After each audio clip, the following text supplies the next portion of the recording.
ఉత్తరప్రదేశ్లోని ప్రయాగ్రాజ్లో మహాకుంభమేళా భక్త జన సందోహంతో కోలాహలంగా మారింది. ఈ మహాకుంభమేళాకు దేశం నలుమూలల నుంచి రకరకాల బాబాలు, సాధువులు తరలి వస్తున్నారు. ఈ కార్యక్రమానికి హాజరైన యాత్రికులను ఆకట్టుకుంటోంది మాత్రం అక్కడి వింత విలక్షణతను చాటుకుంటున్న రకరకాల సాధువులు. ఒకరు తలపై బార్లీ పంట సాగు చేస్తుంటే మరొకరేమో సంవత్సరాలుగా స్నానమే చేయలేదు.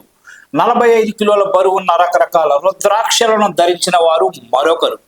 ఇలా చెప్పుకుంటూ పోతే లిస్టు కాస్త పెద్దదిగానే ఉంది. అయితే తాజాగా కాంటే వాలే బాబాగా పిలువబడే మరో బాబా అందరి దృష్టిని ఆకర్షిస్తున్నాడు.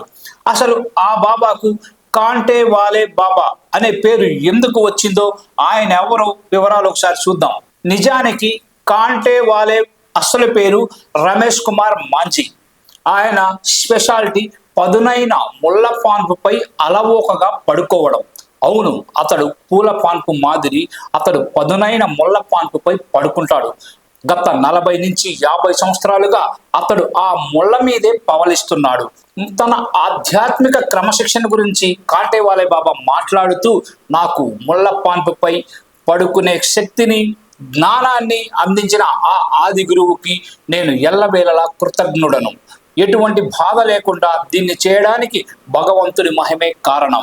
నిజానికి ఇలా ముళ్ళపై పడుకోవడం నా శరీరానికి ఎలాంటి హాని కలిగించదు, బదులుగా మేలు చేస్తుందని బాబా చెప్తున్నారు. ఇలా ప్రయాగరాజ్లో కుంభమేళాలో ముళ్ళ పాన్పుపై పడుకున్న ఈ బాబాని చూడటానికి ఎంతో మంది భక్తులు క్యూ కడుతున్నారు. వారు అక్కడికి వచ్చి ఆయనను చూసి దక్షిణ కూడా సమర్పిస్తున్నారు. బాబా తన దక్షిణలో సగ భాగాన్ని దైవ చింతనకు, మిగిలిన సగాన్ని తన జీవనోపాధి కోసం ఉపయోగిస్తానని చెబుతున్నారు. ముళ్ళ మంచంపై ఉన్న బాబాని చూసిన చాలా మంది యాత్రికులు సంభ్రమాశ్చర్యాలకు లోనవుతున్నారు. కాగా ఉత్తరప్రదేశ్లోని ప్రయాగ్రాజ్లో నిర్వహించబడుతోన్న మహాకుంభమేళా ఫిబ్రవరి 26వ తేదీతో ముగుస్తోంది.